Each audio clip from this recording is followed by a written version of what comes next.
Beste berrikuntza batekin datorkigu kazetaguneko formakuntza atalak, alegia laguntzaile pedagogikoa.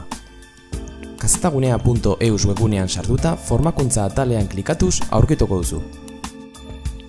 Laguntzaile pedagogikoak, zure ezagutzak eta beharrizan teknologikoak kontutan hartuta, ondoen egokitzen diren ikastaroak azalduko dizu. Galdera gutxi batzuei erantzuna emanez, minutu gutxitan jakingo duzu zein den jarraitu beharreko ibilbidea. Ausartzen alzara, aurrera beraz. Adibide bat ikusiko dugu. Horretarako hurrengoa botoian sakatu.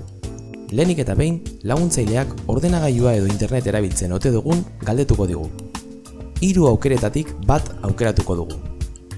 Oraingoan, posta elektronikoa erraztasunez erabiltzen ote dugun galdetzen digu laguntzaileak. Berriro ere baiezkoa emango dugu. Eta azkenik, zertarako nahi dugun formakuntza jaso galdetzen digu laguntzaileak. Zerrendako arrazoi bat aukeratuko dugu. Ederki, badugu dagoeneko guri interesatzen zaigun ikastaroen zerrenda, laguntzaile pedagogikoari esker. Beno, espero dugu bideoa baliagarria izatea. Jarrai gaitzazue gure sare sozialetan, gero arte!